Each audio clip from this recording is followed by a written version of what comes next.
Dear students, आज हम discuss करते हैं बॉडी फ्लूइड एंड सर्कुलेशन को। हार्ट की ओरिजिन मेसोडर्मल है। हार्ट थोरैक्स कैविटी के मेडिस्टैनल स्पेस में स्थित होता है। हार्ट के चारों ओर पेरिकार्डियम पाई जाती है, मतलब heart enclose by pericardium. Pericardium में पेरिकार्डियल फ्लूइड भरा होता है जो हार्ट को ड्राई होने से बचाता है, हार्ट के मूवमेंट को इजी करता है, हार्ट के मूवमेंट के समय होने वाले फ्रिक्शन को रिड्यूस करता है। पेरिकार्डियल फ्लूइड हार्ट को जर्क आदि से बचाता है। आज हम इस चैप्टर को क्वेश्चन आंसर के रूप में डिस्कस करेंगे। तो पहला क्वेश्चन है, वेनस हार्ट किस में पाया जाता है? नोट कीजिए, वेनस हार्ट किस में पाया जाता है? वेनस हार्ट पीसीज पीसीज में पाया जाता है। वेनस हार्ट बाई चैम्बर्ड होता है, मतलब इसमें दो चैम्बर हैं, एक एट्रियम और एक ventricle. Venous heart venous blood deoxygenated blood को पंप करता है। नेक्स्ट क्वेश्चन, 3 चैम्बर हार्ट किस में पाया जाता है? 3 चैम्बर हार्ट एम्फीबियन में और रेप्टाइल में पाया जाता है।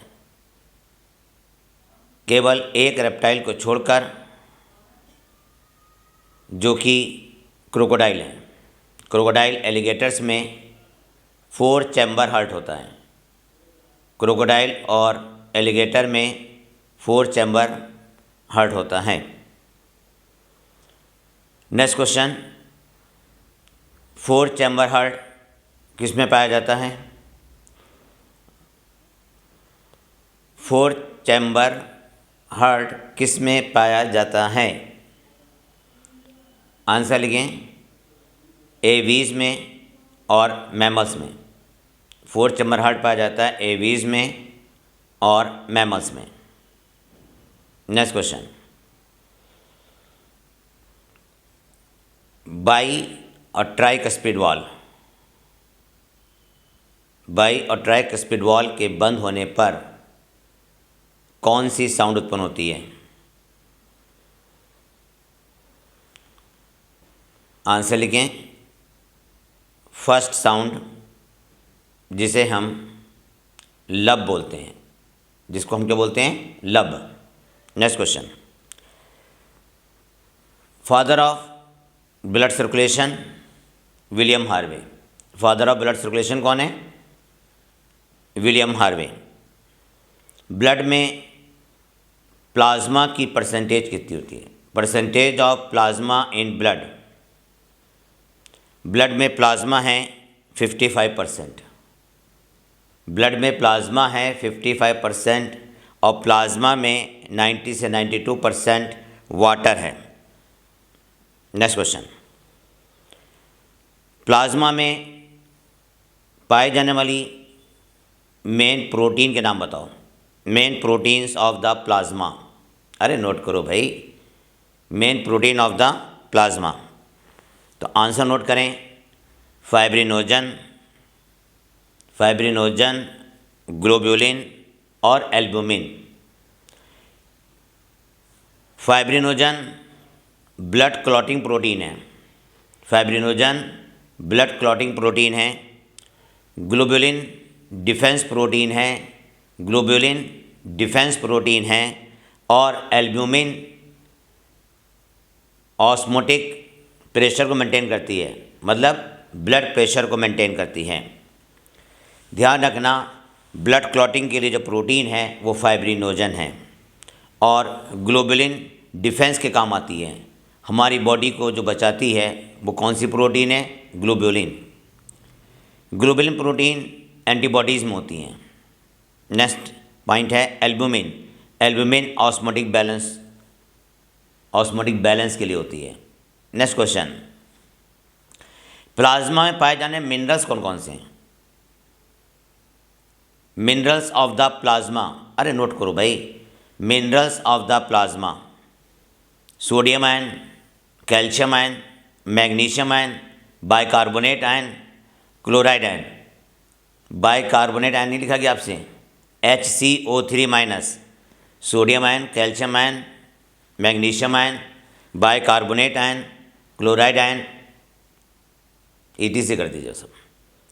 नेक्स्ट, इसके अलावा प्लाज्मा में जो न्यूट्रिएंट हैं, glucose, amino acid, lipid, glucose, amino acid, lipid, proteins, ये सब भी पाई जाती हैं। नेक्स्ट क्वेश्चन, सीरम किसे कहते हैं? Serum, plasma without clotting factor is called serum. Plasma without clotting factor is called serum. Plasma without clotting factor is called serum. Next question, blood corpuscles, blood में कितने परसेंट हैं? Blood कार्पेसल्स, तो blood में 45% हैं, 45% blood कार्पेसल्स हैं। Next question, mammals में RBC ई nucleated होती हैं। मैमल्स में आरबीसी ई न्यूक्लिएटेड होती हैं।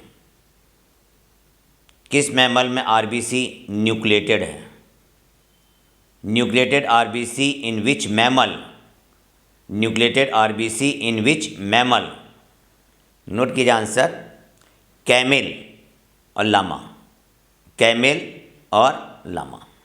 नेक्स्ट क्वेश्चन, आरबीसी बाइकॉन्केव क्यों हो जाती है? आरबीसी बाइकॉन्केव इसलिए होती है कि उसका सरफेस एरिया बढ़ जाए और सरफेस टेंशन ऑक्सीजन और कार्बन डाइऑक्साइड के डिफ्यूज़न के लिए सूटेबल हो जाए। नेक्स्ट क्वेश्चन, आरबीसी एडल्ट में कहाँ बनती हैं? आरबीसी एडल्ट में कहाँ बनती हैं? तो नोट कीजिए, आरबीसी के बनने को इरिथ्रोपोइसिस कहते हैं। आरबीसी के बनने को इरिथ्रोपोइसिस कहते हैं और आरबीसी बनती हैं एडल्ट में रेड बोन मैरो में, रेड बोन मैरो बनती हैं। नेक्स्ट क्वेश्चन, आरबीसी की संख्या अगर कम हो जाती है, reduce number of RBC, reduce number of RBC, तब उसे क्या कहेंगे हम? नोट करो, एनीमिया, उसे कहेंगे हम एनीमिया। अगर आयरन डिफिशेंसी से एनीमिया होता है, तब इस एनीमिया को क्या कहेंगे? Iron deficiency reduce the number of RBC causes microcytic anaemia, microcytic anaemia. अगर आयरन कम हो रहा है तब माइक्रोसाइटिक एनीमिया होता है। विटामिन B12 की कमी से कौन सा एनीमिया है? Deficiency of vitamin B12 causes which type of anaemia? Vitamin B12 की कमी से कौन सा एनीमिया होता है? आंसर लिखें, pernicious anaemia, pernicious anaemia, pernicious anaemia vitamin B12 की कमी से होता है।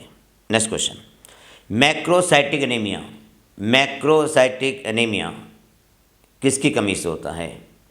नोट कीजिए, macrocytic anaemia caused by the deficiency of vitamin B12 and also folate, and also folate. Next question है, आरबीसी का लाइफ स्पान कितना है? Life span of RBC, RBC कितने दिन जिंदा रहती है? नोट कीजिए, 120 दिन, 120 दिन। आरबीसी 120 दिन जिंदा रहती है। ग्रेव यार्ड ऑफ आरबीसी किसे कहते हैं? Graveyard of RBC spleen है, graveyard of RBC spleen है। नेक्स्ट क्वेश्चन, आरबीसी, अगर आरबीसी को हाइपोटोनिक सॉल्यूशन में रख देंगे तब क्या होगा? अगर आरबीसी को हाइपोटोनिक सॉल्यूशन में रख देंगे तब क्या होगा? What happen if RBC kept in hypotonic solution? बताओ। आरबीसी बस्ट कर जाएंगी, आरबीसी बस्ट कर जाएंगी। एक हेल्दी पर्सन में हीमोग्लोबिन कितना होता है?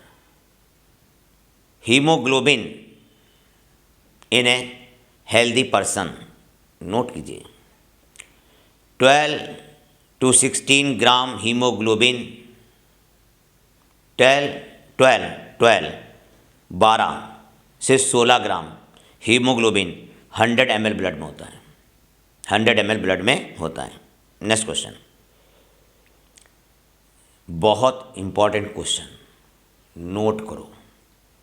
कैस्केड मैकेनिज्म का एग्जाम्पल दें। कैस्केड मैकेनिज्म का एग्जाम्पल है ब्लड क्लॉटिंग। कैस्केड मैकेनिज्म का एग्जाम्पल है blood clotting. Blood clotting factor कहाँ बनते हैं? आंसर नोट कीजिए, लीवर में। ब्लड क्लॉटिंग फैक्टर लीवर में बनते हैं। नेक्स्ट क्वेश्चन, हीमोग्लोबिन में आयरन किस स्टेट में होता है? हीमोग्लोबिन में आयरन किस स्टेट में पाया जाता है? आंसर लिखें, फेरस। फेरस, हीमोग्लोबिन में आयरन फेरस स्टेट में पाया जाता है। Ferrous state of iron found in haemoglobin in both cases, oxygenated blood and deoxygenated blood. मतलब ऑक्सीजनेटेड ब्लड में और डीऑक्सीजनेटेड ब्लड में, दोनों में आयरन फेरस फॉर्म में होता है। आयरन फेरस फॉर्म में होता है। हीमोग्लोबिन के एक मॉलिक्यूल से ऑक्सीजन के कितने मॉलिक्यूल जुड़ते हैं? आंसर नोट करें, 4। आंसर नोट कीजिएगा, 4। अगर आरबीसी की संख्या बढ़ जाती तो उसे क्या कहते हैं? पॉलीसाइथीमिया, उसे हम कहते हैं पॉलीसाइथीमिया। नेक्स्ट क्वेश्चन, डब्ल्यूबीसी या ल्यूकोसाइट, डब्ल्यूबीसी या ल्यूकोसाइट येलो बोन मैरो में बनती हैं, येलो बोन मैरो में बनती हैं। इनकी संख्या 6000 से 8000 mm³ 6000 से 8000 mm³ पर 100 ml ब्लड होती है। ठीक है, इनकी संख्या कितनी होती है? देखिए, इनकी संख्या नोट करें, 6000 से 8000 mm³। डब्ल्यूबीसी या ल्यूकोसाइट की संख्या बताएं। डब्ल्यूबीसी ल्यूकोसाइट की संख्या नोट कीजिए। Leukocytes are 6000 to 8000 mm³, 6000 to 8000 पर mm³। कितनी डब्ल्यूबीसी हैं? डब्ल्यूबीसी को ल्यूकोसाइट कहते हैं। इनकी संख्या 6000 से 8000 पर प्रति mm³ होती है। नेक्स्ट क्वेश्चन, डब्ल्यूबीसी कितने प्रकार की होती हैं? डब्ल्यूबीसी 2 प्रकार की हैं। एक है ग्रैनुलोसाइट और दूसरी है ए ग्रैनुलोसाइट।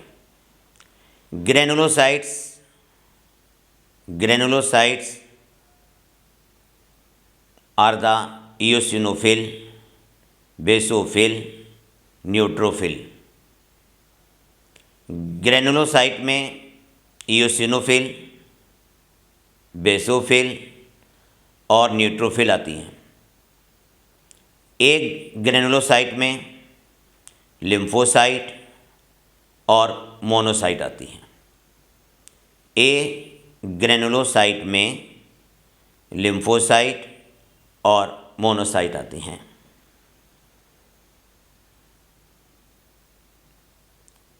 नेक्स्ट क्वेश्चन है, granulocyte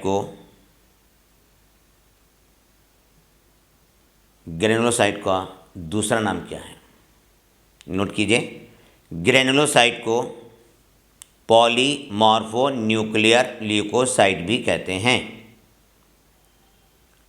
granulocyte also known as polymorphonuclear leucocyte, PMNL, polymorphonuclear leucocyte. Eosinophil या एसिडोफिल की संख्या किस कंडीशन में बढ़ जाती है?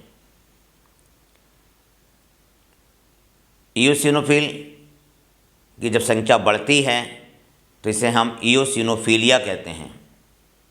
इयोसिनोफिलिया कहते हैं। Increase number of eosinophil called eosinophilia. Allergic reaction में और इन्फेक्शन होने पे, पैरासिटिक इन्फेक्शन होने पर इयोसिनोफिल की संख्या इंक्रीज हो जाती है।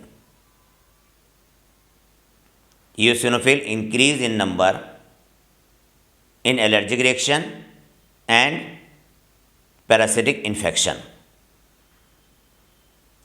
अगला क्वेश्चन है फैगोसाइटिक ब्लड कार्पेसेल्स के नाम बताओ।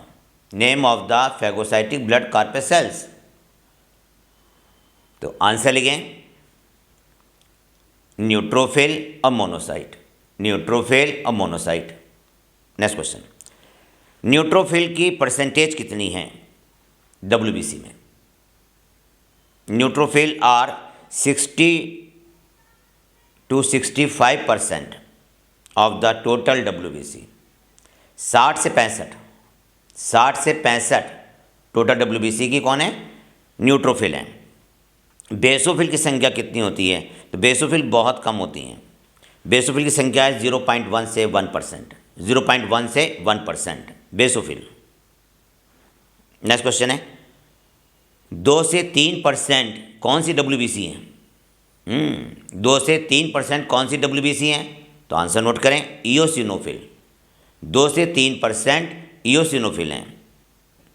अगला क्वेश्चन है बेसोफिल का फंक्शन बताएं। इंपॉर्टेंट क्वेश्चन है, नोट कर लेना। Function of the basophil. Basophil का फंक्शन बताइए। Basophil secrete histamine, serotonin, heparin. Histamine, serotonin और हिपेरिन। देखिए हिस्टामिन वैसोडायलेटर, सीरोटोनिन वैसोकंस्ट्रिक्टर, हिपेरिन एंटीकागुलेंट। अगला क्वेश्चन नोट करें, हिपेरिन किस प्रकार का केमिकल कंपाउंड है या हिपेरिन का केमिकल नेचर क्या है? आंसर है म्यूकोपॉलीसेकेराइड। इसका आंसर है म्यूकोपॉलीसेकेराइड। नेक्स्ट क्वेश्चन, अगर न्यूट्रोफिल में बार बॉडी है, न्यूट्रोफिल में अगर बार बॉडी है तभी क्या इंडिकेट कर रही है? If bar body present in neutrophil then blood will be of female. अगर न्यूट्रोफिल में बार बॉडी है तब वो ब्लड फीमेल का होगा। अगर न्यूट्रोफिल में बार बॉडी है तब वो ब्लड फीमेल का होगा। और अगर सुनो फीमेल है, अगर कोई वोमेन है और उसके ब्लड की न्यूट्रोफिल में बार बॉडी नहीं है तब वो टर्नर सिंड्रोम है, तब वो टर्नर सिंड्रोम होगा। और अगर कोई मेल है और उसके न्यूट्रोफिल में बार बॉडी है, अगर कोई मेल है और उसके न्यूट्रोफिल में बार बॉडी है तब वो क्लाइनेफिल्टर सिंड्रोम होगा। नेक्स्ट क्वेश्चन है कौन सी ब्लड कार्पेसेल्स एंटीबॉडीज़ पैदा करती हैं? कौन सी ब्लड कार्पेसेल्स एंटीबॉडीज़ पैदा करती हैं? B lymphocyte produces antibodies against to the antigen. B lymphocyte produces antibodies against to the antigen. B lymphocyte antibody पैदा करती है। देखो सुनो, बी लिम्फोसाइट से बनती प्लाज्मा सेल और प्लाज्मा सेल से बनती है एंटीबॉडी, और इसी को हम कहते हैं ह्यूमरल इम्यूनिटी। लिख लेना ब्रैकेट में, humoral immunity, humoral immunity. Next question है, प्लेटलेट्स का दूसरा नाम बताओ भाई। प्लेटलेट्स का दूसरा नाम है थ्रोम्बोसाइट, थ्रोम्बोसाइट। जब इंजरी होती है, जब इंजरी होती है तब ब्लड प्लेटलेट से थ्रोम्बोकाइनेज एंजाइम निकलता है या थ्रोम्बोप्लास्टिन निकलता है। ब्लड प्लेटलेट्स जब इंजरी होती हैं तब ये रिलीज़ करती हैं थ्रोम्बोकाइनेज या थ्रोम्बोप्लास्टिन एंजाइम, जो कि प्रोथ्रोम्बिन को थ्रोम्बिन में बदलता है। अरे नोट कर लो भाई, लिखो injury, blood platelets rapture and release thrombokinase enzyme, bracket में लिख दो thromboplastin, in presence of calcium ion, in presence of calcium ion it convert prothrombin into thrombin। Thrombokinase enzyme calcium ion की प्रेजेंस में prothrombin को thrombin में बदलता है, और थ्रोम्बिन कैल्शियम आयन की प्रेजेंस में फाइब्रिनोजन को फाइब्रिन में बदलता है, फाइब्रिनोजन को फाइब्रिन में बदलता है। फाइब्रिनोजन सॉल्युबल प्रोटीन है ब्लड में, लेकिन फाइब्रिन इनसॉल्युबल प्रोटीन है। फाइब्रिन थ्रेड बनाता है, और जब फाइब्रिन के थ्रेड बन जाते हैं उसमें ब्लड कार्पेसेल्स आके अटैच हो जाती हैं, लिंक्ड हो जाती हैं। Blood corpuscles of fibrins and other organic tissues and other organic compounds, ये सब मिक्स होकर ब्लड क्लॉट बनाते हैं, ब्लड क्लॉट बनाते हैं। नेक्स्ट पॉइंट, ध्यान रखना स्टूडेंट्स, अगर ब्लड क्लॉटिंग 2 से 8 मिनट के अंदर नहीं हुई तो हीमोफीलिया है। तब क्या है वो? हीमोफीलिया है। नेक्स्ट क्वेश्चन, ब्लड प्लेटलेट्स कहाँ बनती हैं? ब्लड प्लेटलेट्स कहाँ बनती हैं? तो सुनिए, ब्लड प्लेटलेट्स सेल फ्रेगमेंट्स हैं। ब्लड प्लेटलेट्स कार्पेसेल्स नहीं हैं, ब्लड प्लेटलेट्स सेल फ्रेगमेंट्स हैं। सेल फ्रेगमेंट है ना, ब्लड प्लेटलेट्स को कार्पेसेल्स हम कहते हैं, लेकिन ब्लड प्लेटलेट्स क्या हैं? सेल फ्रेगमेंट हैं, सेल फ्रेगमेंट। और blood platelets derived from mega karyocyte, mega karyocyte in bone marrow. Blood platelets bone marrow में मेगा कैरियोसाइट से उत्पन्न होती हैं। ब्लड प्लेटलेट्स बोन मैरो में मेगा कैरियोसाइट से उत्पन्न होती हैं। ब्लड प्लेटलेट्स सेल फ्रेगमेंट हैं, ब्लड प्लेटलेट्स सेल फ्रेगमेंट हैं। नेक्स्ट क्वेश्चन, अगर ब्लड प्लेटलेट्स की संख्या घट जाए तब क्या होगा? ब्लड प्लेटलेट की संख्या घट जाए तब क्या होगा? याद करो डेंगू में क्या होता है। देखिए, अगर ब्लड प्लेटलेट की संख्या घट जाएगी तो ब्लड क्लॉटिंग डिसऑर्डर होगा, और ब्लड क्लॉट नहीं होगा, ब्लड डाइल्यूट हो जाएगा, ब्लड थिन हो जाएगा, और ब्लड के लॉस हो जाने पर डेथ भी हो सकती है। ब्लड लीवर से या किसी भी ऑर्गन से कहीं से भी ब्लीड होने लगता है, ब्लड निकलने लगता है, और उससे डेथ हो जाती है। यही तो डेंगू में होता है। नेक्स्ट क्वेश्चन, अगला क्वेश्चन है ब्लड ग्रुप। देखिए, 3 ब्लड ग्रुप को तो डिस्कवर्ड किया था लैंडस्टीनर ने, blood group A, blood group B, blood group O, A B O को। और ब्लड ग्रुप ए बी को डिस्कवर्ड किया था स्टर्लिन ने, जो कि इनके स्टूडेंट थे। ब्लड ग्रुप को क्लासिफाई किस बेस पे किया गया है? ब्लड ग्रुप को क्लासिफाई किया गया है एंटीजन एंटीबॉडी के बेस पर। ब्लड ग्रुप ए बी किसे कहेंगे? जिस ब्लड में एंटीजन ए बी हो। ब्लड ग्रुप ओ किसे कहेंगे? जिसमें एंटीजन ही ना हो। ब्लड ग्रुप में ओ में कोई एंटीजन नहीं होती, लेकिन एंटीबॉडी ए बी होती है। किस ब्लड ग्रुप में एंटीबॉडी नहीं होती? Which blood group has no antibody, तो आंसर लिखें A B. Blood group A में कौन सी एंटीबॉडी है? ब्लड ग्रुप ए में एंटीबॉडी बी है। नेक्स्ट क्वेश्चन, यूनिवर्सल डोनर कौन है? यूनिवर्सल डोनर ओ नेगेटिव है। यूनिवर्सल रिसेप्टर कौन है? A B positive. सुनिए फिर से, यूनिवर्सल डोनर कौन है? Universal donor A B universal donor O negative. Universal donor O negative है।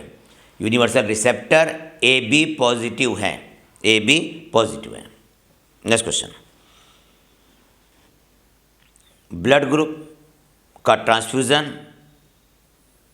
किस बेस पे करते हैं? ब्लड ट्रांसफ्यूज़न किस बेस पे करते हैं? हम ब्लड ट्रांसफ्यूज़न करते हैं एंटीजन एंटीबॉडी के बेस पर। एंटीजन एंटीबॉडी के बेस पर। चूँकि ब्लड ग्रुप ओ में कोई एंटीजन नहीं है ना, इसीलिए किसी भी ब्लड ग्रुप में इसको दिया जा सकता है, और blood group O negative universal donor है।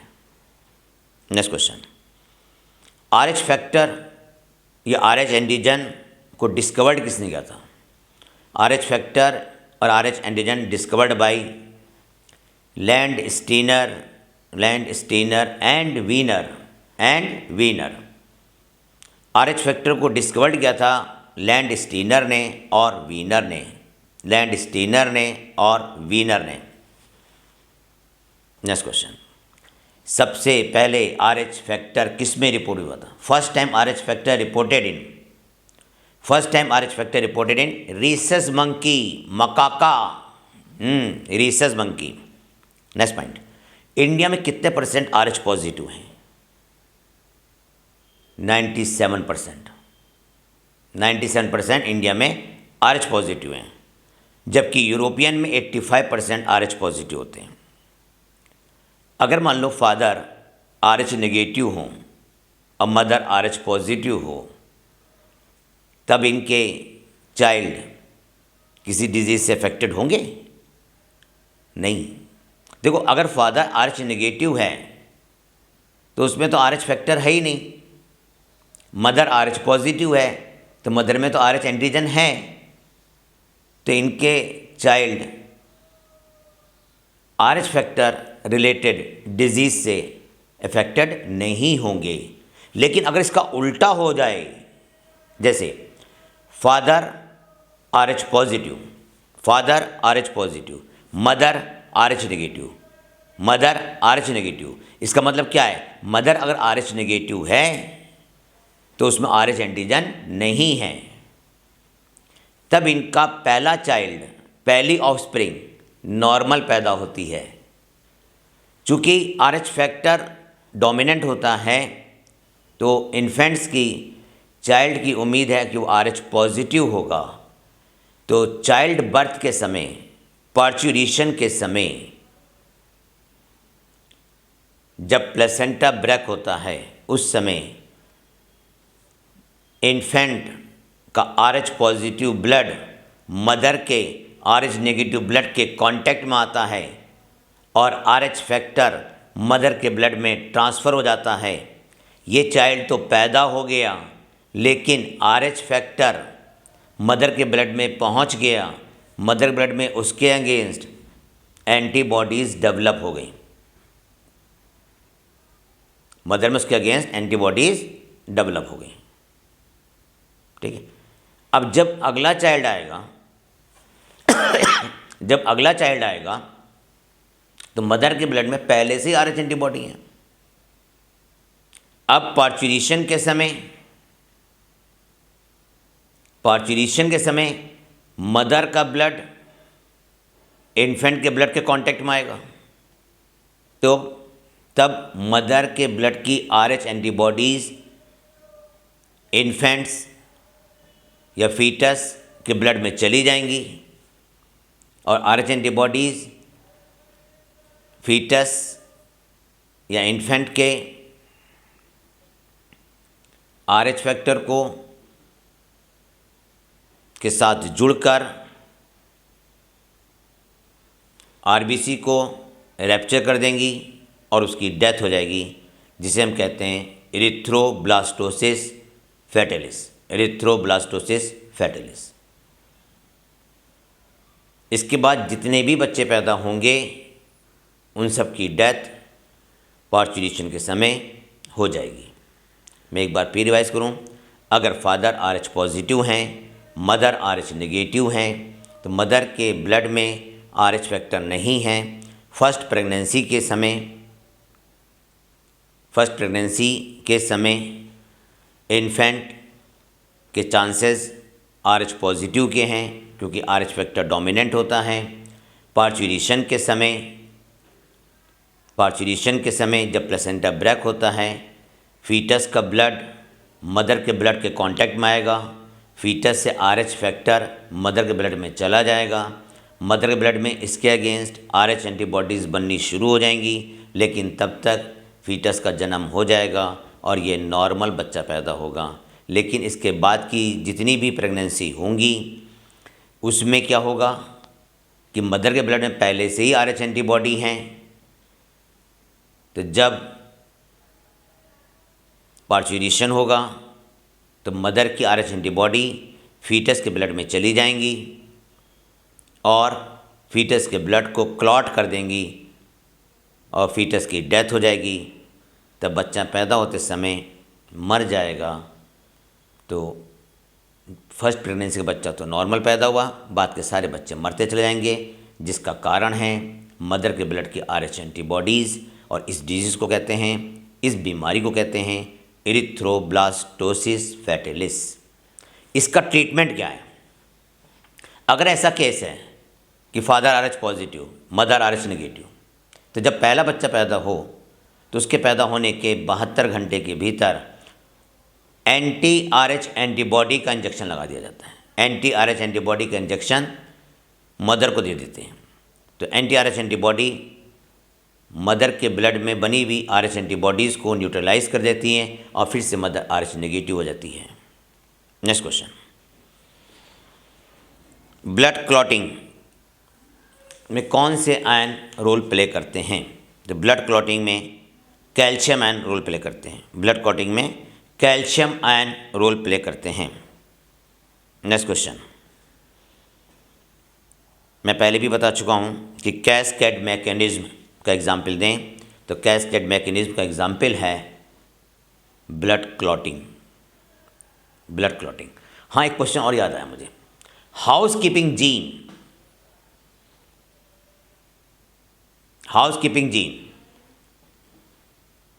किस मेटाबॉलिक रिएक्शन में है? देखिए, हाउसकीपिंग जीन का एग्जाम्पल नोट कर लें, ग्लाइकोलिसिस। ये वो जीन है जो हर सेल में होते हैं। आरबीसी में भी हाउसकीपिंग जीन है, ग्लाइकोलिसिस होती है। आरबीसी में एनएरोबिक रेस्पिरेशन होता है। आरबीसी में एनएरोबिक रेस्पिरेशन होता है। नेक्स्ट क्वेश्चन, लिम्फ किसे कहते हैं? ब्लड कैपिलरी से ब्लड फिल्टर होता है, और जब ब्लड फिल्टर होता है तो उसमें प्लाज्मा फिल्टर हो जाता है, WBC फिल्टर हो जाती है। इसके अलावा न्यूट्रिएंट फिल्टर होते हैं। तो इस फिल्टर ब्लड को हम लिम्फ कहते हैं। लिम्फ में आरबीसी नहीं होती, है। नेक्स्ट क्वेश्चन, लिम्फ का फंक्शन क्या है? नोट कीजिए, exchange of nutrient gases between the blood and cell. Next question, lymphatic system में कौन सी वेसल्स होती हैं? लिम्फेटिक सिस्टम में केवल लिम्फ वेन होती हैं, और लिम्फ वेन में वाल्व होते हैं, वाल्व पाए जाते हैं। लिम्फ का फंक्शन देखिए, लिम्फ कैरी करता है न्यूट्रिएंट्स को, हार्मोन को, गैसेस को, एक्सेट्रा। लैक्टियल्स कहाँ होते हैं? लैक्टियल्स इंटेस्टाइनल विलाई में होते हैं। लैक्टियल्स इंटेस्टाइनल विलाई में होते हैं। और लैक्टेज में फैट या लिपिड डायरेक्ट एब्जॉर्ब होता है। लैक्टेज में फैट या लिपिड डायरेक्ट एब्जॉर्ब होता है। नेक्स्ट क्वेश्चन है सिस्टर्ना काइली की पोजीशन बताएं। देखिए सिस्टर्ना काइली लिम्फ नोड है और ये डायफ्राम के नीचे एब्डोमिनल कैविटी में होता है। ये लार्जेस्ट लिम्फ नोड है। Next question, open circulatory system किसमें पाया जाता है? देखिए ओपन सर्कुलेटरी सिस्टम में ब्लड चैनल और साइनसेस में बहता है। Blood circulate in the body through channel and sinuses in open circulatory system. Example है आर्थ्रोपॉड, मॉलस्क और एनेलिड्स। कुछ मलस्क में नहीं होता ऐसा, जैसे सेफेलोपॉड। ऐसी कुछ एनेलिड में क्लोज सर्कुलेटरी सिस्टम होता है, जैसे अर्थवॉर्म।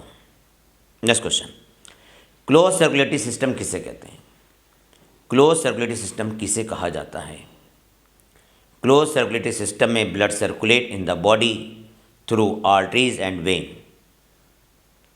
क्लोज सर्कुलेटरी सिस्टम में ब्लड सर्कुलेट करता है आर्टरीज और वेन के थ्रू, आर्टरीज, वेन और कैपिलरी के through. Close circulatory system found in vertebrates,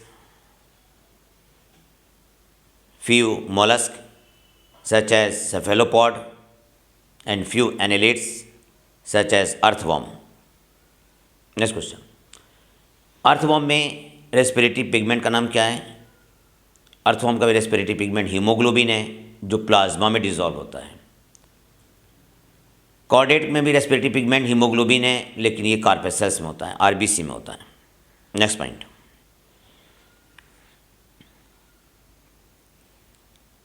incomplete double circulation किस में मिलता है?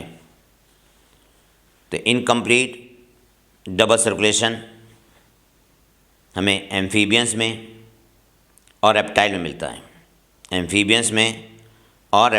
है। कंप्लीट डबल सर्कुलेशन किस में मिलता है?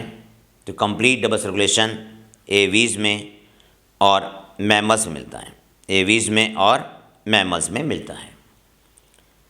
सिंगल सर्कुलेशन किस में मिलता है? तो single circulation found in fish.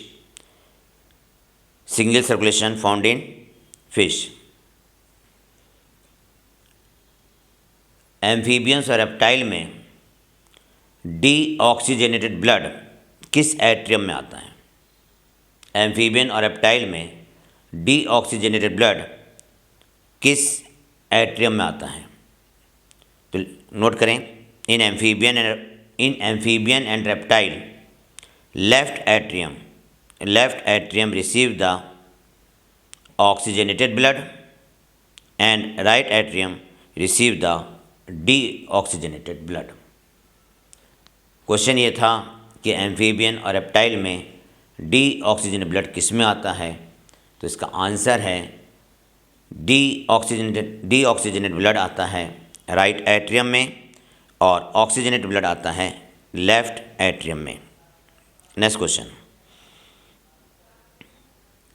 Mammals में डीऑक्सीजन ब्लड कौन रिसीव करता है? तो आंसर नोट करें, मैमल्स में डीऑक्सीजनेटेड ब्लड को राइट एट्रियम रिसीव करता है। हेड से डीऑक्सीजनेटेड ब्लड राइट एट्रियम में किसके थ्रू पहुंचता है? आंसर लिखें, प्री केवल या सुपीरियर वेना कवा, CAVA वेना कवा। नेक्स्ट, थिबेसियन वॉल किस ओमप्लिंग में पाया जाता है? तो नोट कीजिए, थिबेसियन वॉल पाया जाता है कोरोनरी वेन की ओपनिंग पर। पोस्ट केबल वॉल किसकी ओपनिंग पाया जाता है? तो पोस्ट केबल वॉल पाया जाता है पोस्ट केबल। अब वॉल को डिस्कस कर लेते हैं। कोरोनरी वेन की ओपनिंग पर कौन सा वाल्व है? Valve present at the opening of coronary when. Answer note कीजिए। कोरोनरी वॉल्व, इसका दूसरा नाम है थिबेसियन वॉल्व। पोस्ट केबल की ओपनिंग पे कौन सा वाल्व है? पोस्ट केबल की ओपनिंग पर कौन सा वाल्व मिलता है? आंसर नोट करें। Eustachian valve present at the opening of post caval. Haversian valve Haversian valve present at the opening of pre-cable। Haversian valve present at the opening of pre-cable। इस तरह से right atrium में 3 valve हो गए। एक है थिबेसियन valve, Eustachian valve और Haversian valve. Next question, double circulation किसे कहते हैं? देखिए, डबल सर्कुलेशन जो कंप्लीटली है वो found in aves and mammals. Blood heart से 2 बार पास होता है। Blood passes 2 times through the heart in a single circulation. Blood passes 2 times through the heart in a single circulation is called double circulation. Mammals में और aves में double circulation है। Tricuspid valve की position बताएं। Tricuspid valve present between the right atrium, right ventricle eight the opening of right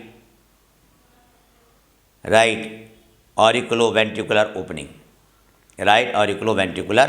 opening। Bicuspid valve की position बताएं। Position of bicuspid valve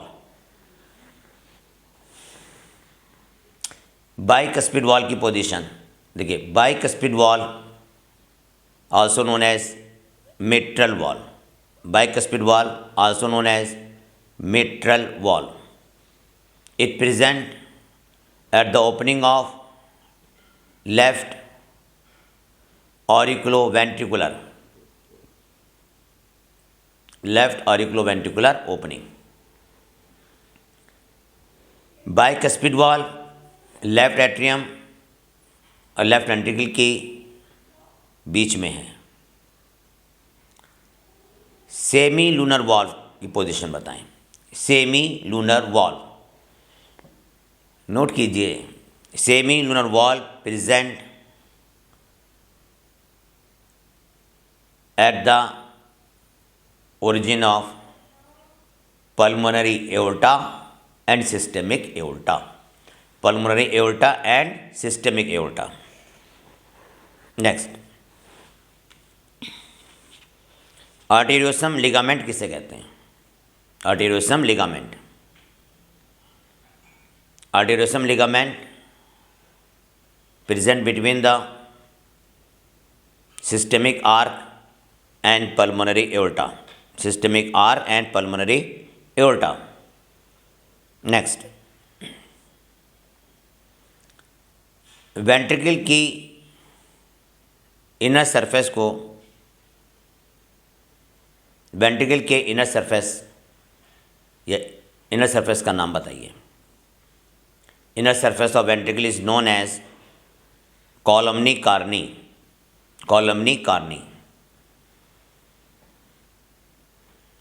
atrium की inner layer का नाम क्या है? Inner layer of the atrium is known as musculi pectinati. Next, mammals में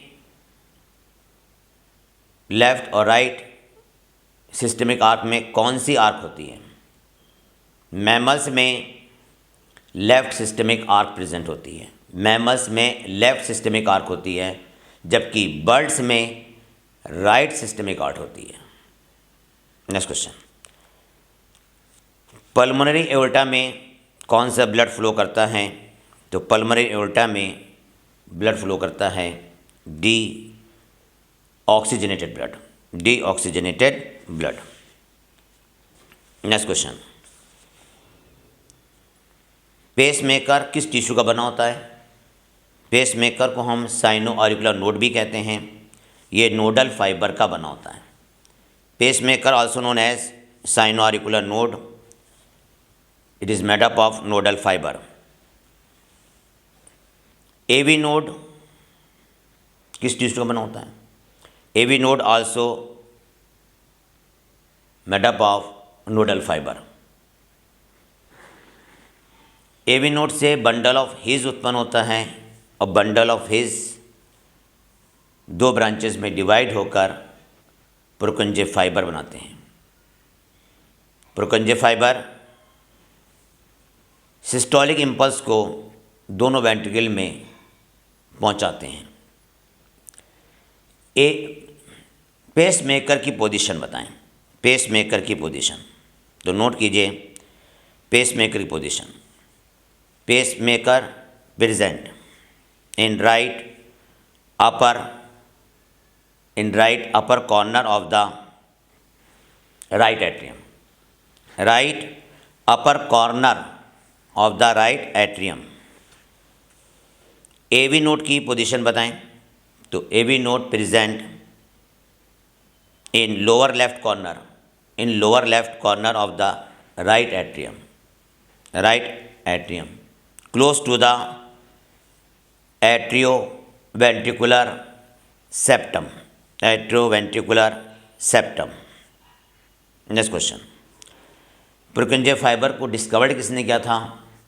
तो पुरकुंजे fibre को डिस्कवर्ड किया था पुरकुंजे ने। पुरकुंजे ने डिस्कवर्ड किया, बंडल ऑफ हिज को डिस्कवर्ड किया हिज ने। Next question, atrium systolic impulse कौन जनरेट करता है? तो atrium systolic impulse generate by the cyano auricular node और पेसमेकर, और ये इम्पल्स 70 से 75 पर मिनट होते हैं। नेक्स्ट क्वेश्चन है फोसा ओवेलिस। फोसा ओवेलिस हमें कहाँ मिलता है? Fossa ovalis present at the inter auricular septum, inter auricular septum. अच्छा, वेंट्रिकल की वॉल थिक होती है एट्रियम की? तो वेंट्रिकल की वॉल थिक होती है, वेंट्रिकल की वॉल थिक होती है। हार्ट में कौन सी मसल्स हैं? हार्ट में कार्डियक मसल्स हैं, और कार्डियक मसल्स का एक फंक्शन नोट कर लें जो किसी और मसल्स में नहीं है। कार्डियक मसल्स में इंटरकलेटेड डिस्क है, कार्डियक मसल्स में इंटरकलेटेड डिस्क है।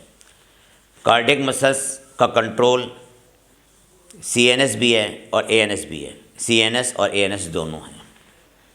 नेक्स्ट क्वेश्चन,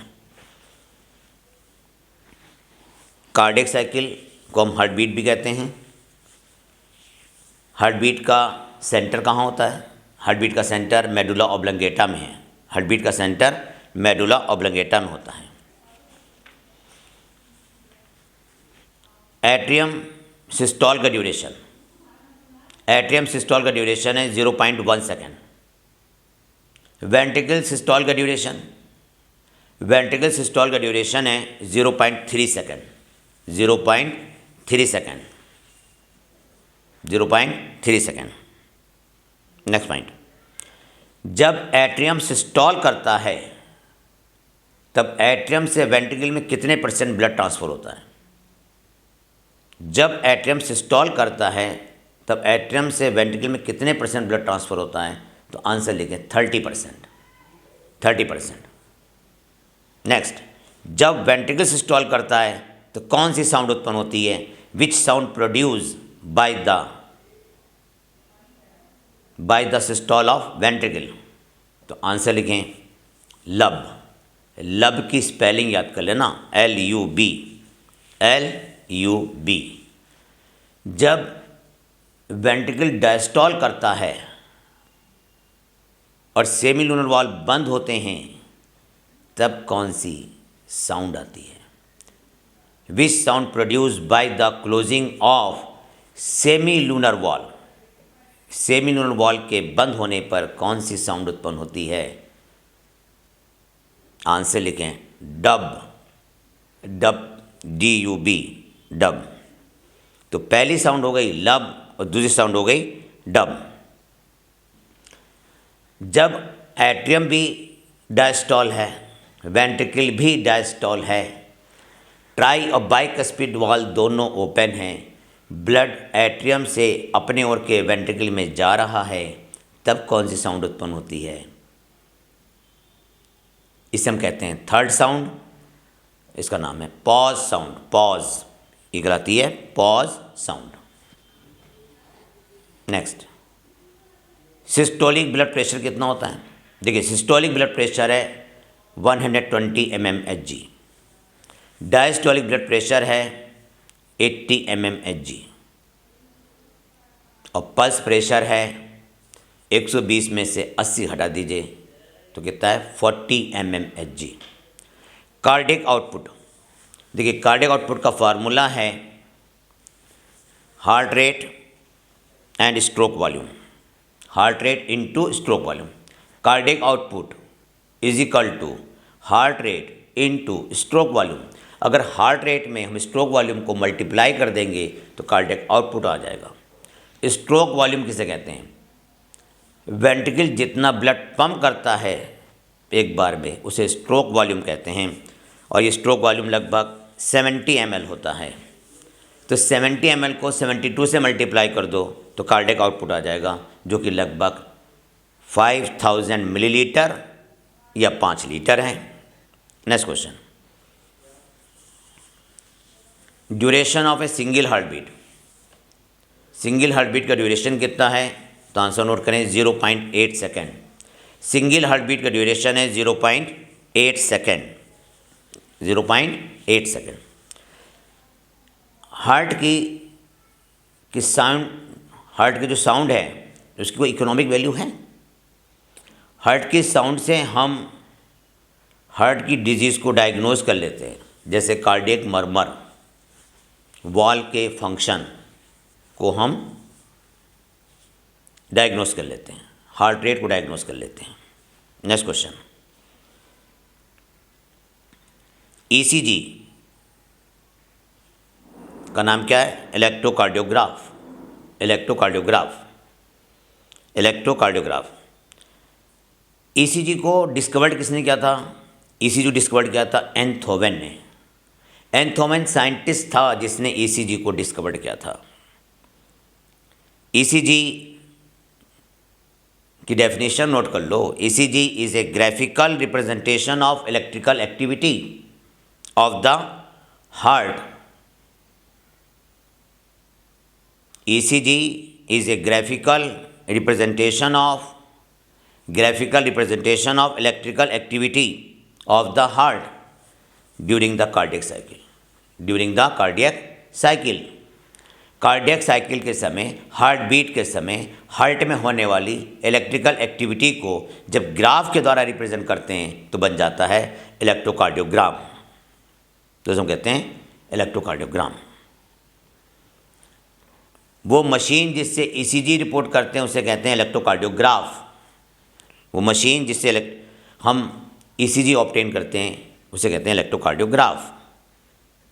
ठीक है, तो electrocardiogram is obtain from electrocardiograph machine. Next point, अगर ECG की मशीन से साउंड आ रही है पीप पीप पीप और उसके बाद पी, तो क्या हुआ? Cardiac arrest. तो हो जाएगा कार्डियक अरेस्ट। पहले तो पिप पिप आ रही है, अगर पिप पिप साउंड चल रही है तो नॉर्मल है, लेकिन अगर पिप पिप के बाद पी हो गया ना तो क्या हो गया? Cardiac arrest. कैसे शो करेंगे इसको? PIP that that dash, PIP that that dash, PIP that that dash, और फिर पी के बाद हम लिखते चले जा रहे हैं ई ई ई ई ई ई ई ई ई ई, मतलब मर गया, एक सिंगल लाइन आ जाती है, इसका मतलब उसकी डेथ हो गई। नेक्स्ट पॉइंट, ईसीजी में कितनी वेव हैं? तो नोट करें PQRST, PQRST। ईसीजी में लीड्स कितनी होती हैं? ईसीजी में 3 लीड्स हैं, 3 लीड्स होती हैं, जिसमें से 2 लीड्स को हम लेफ़्ट और राइट हैंड के रिस्ट पे लगाते हैं, रिस्ट मीन्स कलाई, और तीसरी लीड को हम लेफ़्ट एंकिल में लगाते हैं, लेफ़्ट एंकिल में लगाते हैं। इलेक्ट्रोड को हम चेस्ट रीजन पे रखते हैं और उससे हम इलेक्ट्रिकल एक्टिविटी को रिसीव कर लेते हैं। नेक्स्ट पॉइंट, पी वेव क्या इंडिकेट कर रहा है? देखिए, P wave indicate the depolarization of atrium, depolarization of atrium. P wave represent the depolarization of atrium, P wave. Next question, Q R S wave क्या indicate कर रहा है? तो Q R S wave represent the depolarization of ventricle, Q R S wave represent the depolarization of ventricle. फिर सुने, P wave क्या indicate कर रहा था? पी वेव इंडिकेट करता है डीपोलराइजेशन ऑफ एट्रियम, और Q R S wave indicate the depolarization of ventricle. Q क्या इंडिकेट करता है? देखिए, क्यू इंडिकेट करता है beginning of ventricle systole, beginning of ventricle systole. और टी क्या इंडिकेट करता है? T wave indicate the end of ventricle systole, end of ventricle systole. T wave indicate the end of ventricle systole.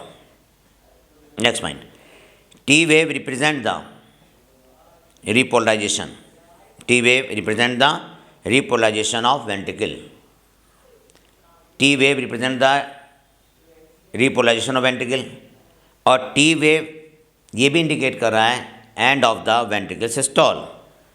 जहाँ पे T wave ख़त्म हो रही है ना, the end of T wave, the end of T wave indicate the end of ventricle systole.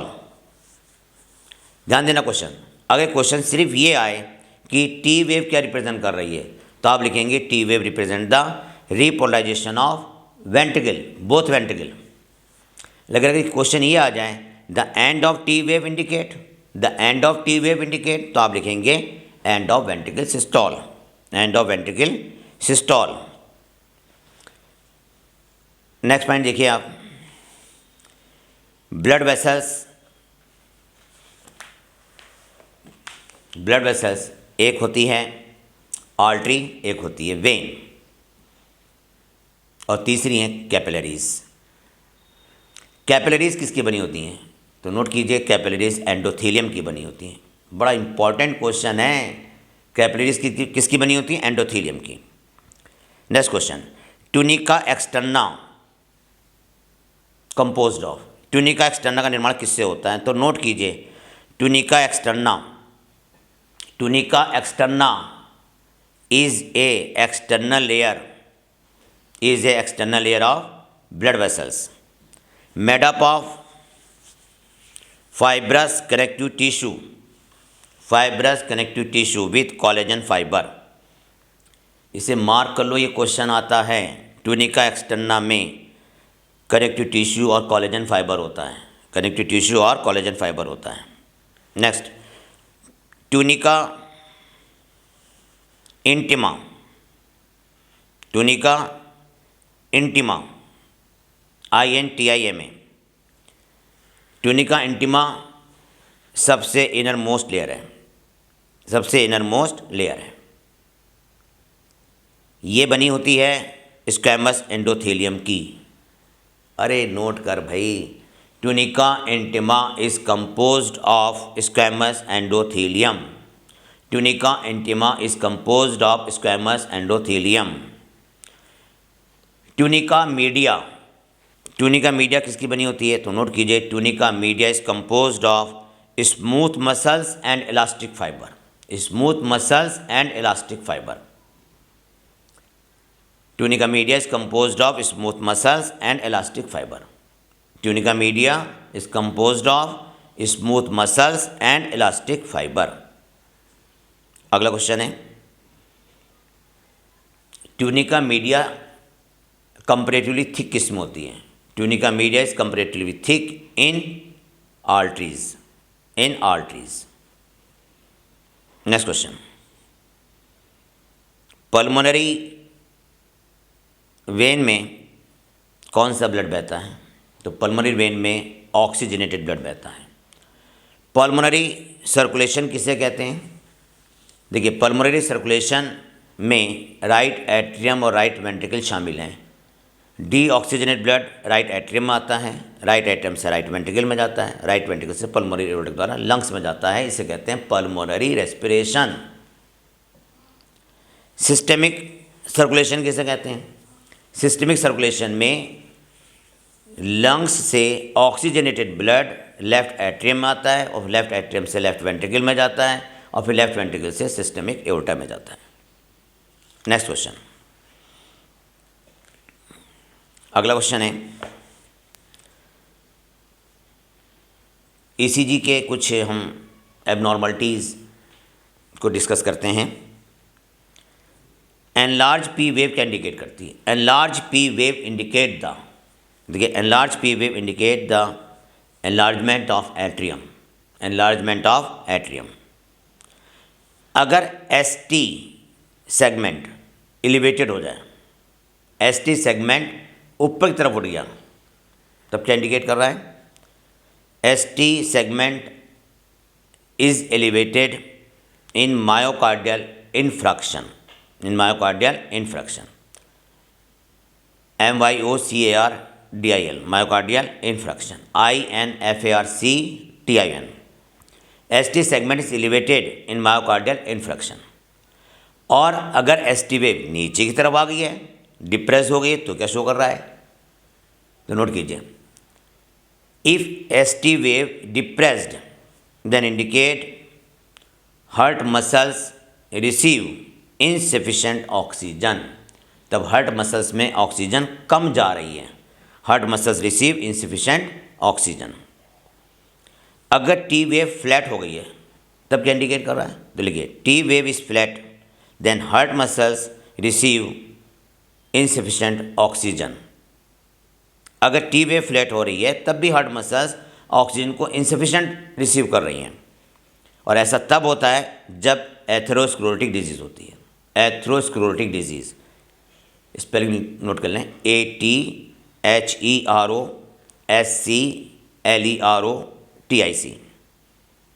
Next point, अगला question है, अगर एनलार्ज क्यू और आर वेव हैं, तब क्या इंडिकेट कर रहे हैं? Enlarge Q and R wave indicate myocardial infarction, heart attack, myocardial infarction, heart attack. अगर पेस मेकर काम करना बंद कर देता है तो क्या होता है? अगर पेस मेकर काम करना बंद कर देगा तो हार्ट अटैक होता है। हार्ट ब्लॉक किसे कहते हैं? जब एवी नोड काम करना बंद कर देता है तो उसे हम हार्ट ब्लॉक कहते हैं, तो उसे हम हार्ट ब्लॉक कहते हैं। हमारी बॉडी में कितने तरह का पोर्टल सिस्टम है? तो नोट करें, पोर्टल सिस्टम है, एक renal portal system, hepatic portal system, और एक होता है hypophysial portal system. Hypophysial portal system, hypophysial portal system, renal portal system और हेपेटिक पोर्टल सिस्टम होता है। नेक्स्ट क्वेश्चन है, हार्ट रेट को रिड्यूस कौन करता है? तो सुनिए, हार्ट रेट को जो रिड्यूस करते हैं वो फैक्टर नोट करें। पैरासिम्पैथेटिक नर्व हार्ट रेट को रिड्यूस करती है, पैरासिम्पैथेटिक नर्व हार्ट रेट को रिड्यूस करती है। एसिटिल कोलिन हार्ट रेट को रिड्यूस करता है। अगर टेम्परेचर कम हो रहा है तब भी हार्ट रेट रिड्यूस होगा। टेम्परेचर कम होने पे भी हार्ट रेट रिड्यूस होगा। अगर सोडियम आयन बढ़ रहे हैं तब हार्ट रेट रिड्यूस होगा। अगर सोडियम आयन बढ़ रहा है तब हार्ट रेट क्या हो जाएगा? रिड्यूस हो जाएगा। अब नोट करें, हाँ एक चीज़ और नोट करें, अगर हार्ट रेट रिड्यूस होता है तो उसे ब्रेडिकार्डिया कहते हैं। ब्रेडिकार्डिया मीन्स हार्ट रेट का कम हो जाना ब्रेडिकार्डिया कहलाता है। टैकीकार्डिया कहते हैं हार्ट रेट के बढ़ने को, टैकीकार्डिया TACHY, टैकीकार्डिया कहते हैं हार्ट रेट के बढ़ने को। तो हार्ट रेट कब बढ़ता है, तो नोट करें, कार्बन डाइऑक्साइड बढ़ रही है तो हार्ट रेट बढ़ेगा, कार्बन डाइऑक्साइड बढ़ेगी तो हार्ट रेट बढ़ेगा। pH डिक्रीज़ होगा तब हार्ट रेट बढ़ेगा, pH डिक्रीज़ होने पर हार्ट रेट बढ़ेगा। कैल्शियम आयन हार्ट रेट को इंक्रीज़ करते हैं। वीक हार्ट, अगर हार्ट वीक है तब भी हार्ट रेट बढ़ता है। अगर हार्ट वीक हार्ट है, हार्ट कमज़ोर है, वैसा कमज़ोर नहीं, मसल्स कमज़ोर हैं, तब हार्ट रेट बढ़ेगा।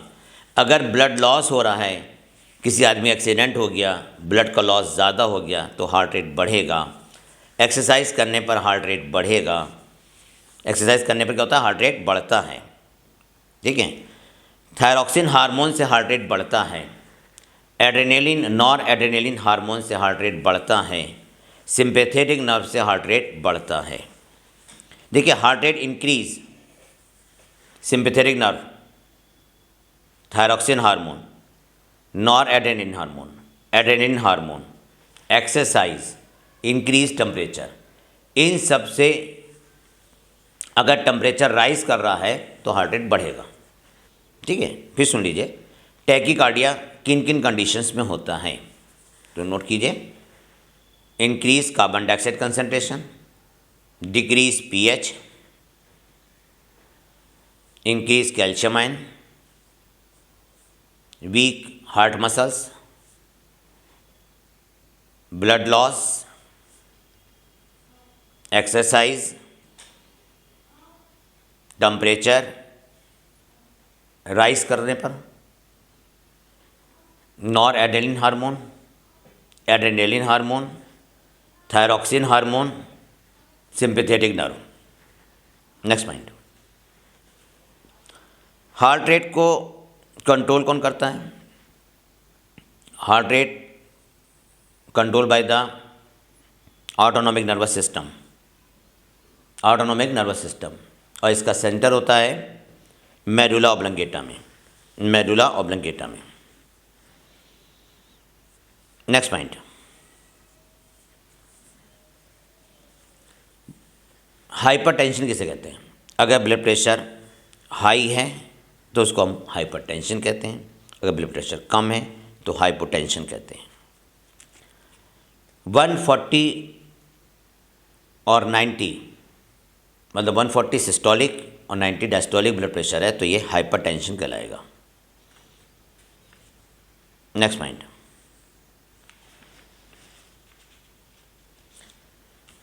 एंजाइना किसे कहते हैं?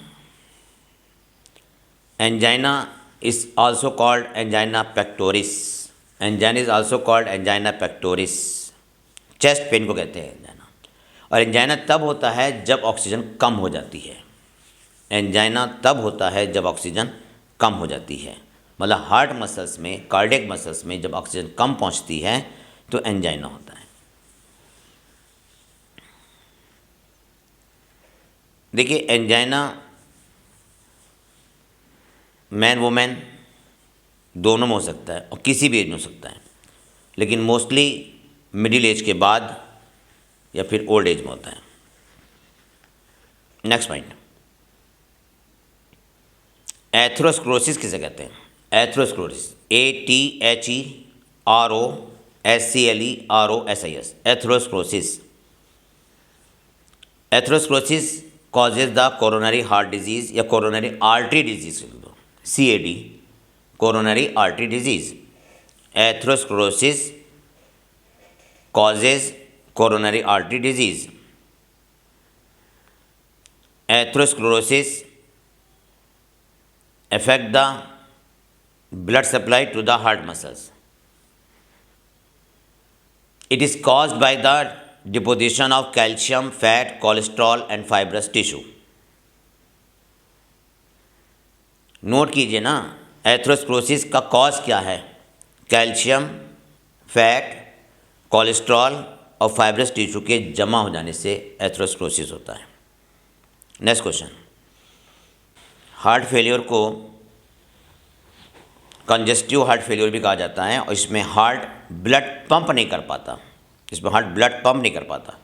और इसका जो मेन काज होता है ना हार्ट फेलियर का, वो है कंजेशन ऑफ लंग्स, मतलब लंग्स काम नहीं कर रहे हैं, मतलब heart failure is due to the congestion of lungs. इसका एक मेन सिम्टम है इस डिजीज़ का। Heart failure is not the same as cardiac arrest. Cardiac arrest में हार्ट बीट स्टॉप हो जाती है, ठीक है। देखिए हार्ट फेलियर को हम कंजेस्टिव हार्ट फेलियर भी कहते हैं, और इसका मेन कॉज जो है कंजेशन ऑफ लंग्स है। Next point, heart attack. जब हार्ट मसल्स ऑक्सीजन की कमी में अचानक डैमेज हो जाती हैं तो उसे हम हार्ट अटैक कहते हैं। Heart muscles is suddenly damage by the deficiency of blood supply, या ब्लड सप्लाई प्रॉपर ना होने पर हार्ट मसल जब डैमेज हो जाती है तो उसे हम हार्ट अटैक कहते हैं, तो उसको हम हार्ट अटैक कहते हैं। नेक्स्ट क्वेश्चन है,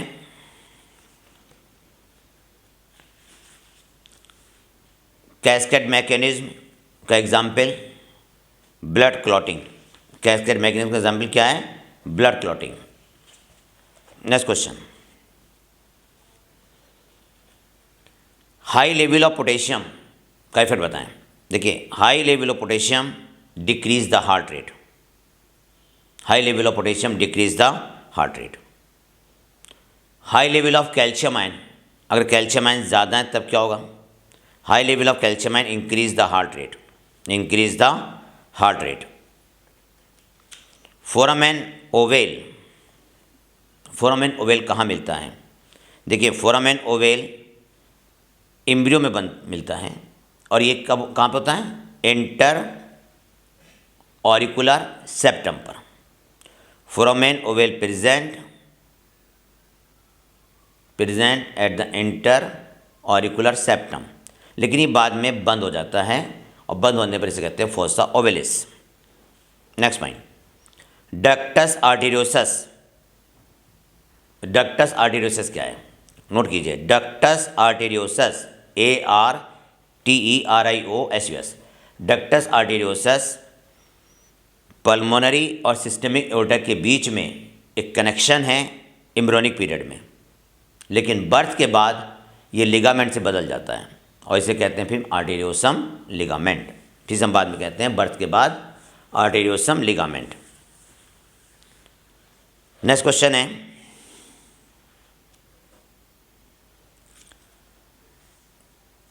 अगला क्वेश्चन है प्लाज्मा। प्लाज्मा किस कलर का है? तो प्लाज्मा को लिखिए स्ट्रॉ कलर, प्लाज्मा लिखिए straw colour. Next question, hepatic portal system. Hepatic portal system कहाँ मिलता है? तो नोट कीजिए, मेसेंट्री से, इंटेस्टाइनल मेसेंट्री से ब्लड पहले लीवर में जाता है, फिर लीवर से हार्ट में जाता है, जिसे हम कहते हैं हिपेटिक पोर्टल सिस्टम, जिसे हम कहते हैं hepatic portal system. Neuro hormone hypothalamus में बनते हैं, और ये पिट्यूटरी ग्लैंड में, मतलब न्यूरो हाइपोफाइसिस पहुँचते हैं किसके द्वारा? तो आप लिखिएगा हाइपोफाइसियल पोर्टल सिस्टम के द्वारा, हाइपोफाइसियल पोर्टल सिस्टम के द्वारा। नेक्स्ट, एक क्वेश्चन याद आ रहा है तो वो भी नोट कर लें कि जब हार्ट ब्लड को पंप करता है तो कितने % ब्लड ब्रेन में जाता है? तो 15% ब्लड डायरेक्ट ब्रेन में जाता है, और जो हार्ट से ब्लड को ब्रेन में लेकर जाती है उसे कहते हैं कैरोटिड, और जो ब्रेन से ब्लड को हार्ट में लेकर आती है उसे कहते हैं जुगुलर। जो आर्टरी हार्ट से ब्लड को ब्रेन में लेकर जाती है उसे कहते हैं carotid. Carotid artery carry blood from heart to brain, और जुगुलर ब्रेन से डीऑक्सीजनेट ब्लड को हार्ट में लेके आती है। कितना परसेंट ब्लड किडनी में जाता है? तो 20% ब्लड किडनी में जाता है। 20% ब्लड किडनी में जाता है। डियर स्टूडेंट्स, अब हम इस चैप्टर के जो मेन डायग्राम है उसको डिस्कस करेंगे। इस चैप्टर का डायग्राम डिस्कस करते हैं। डायग्राम में मार्क करें बेसोफिल को, इओसिनोफिल को, जिसमें 2 लोब हैं, न्यूट्रोफिल को और मोनोसाइट को। नेक्स्ट डायग्राम है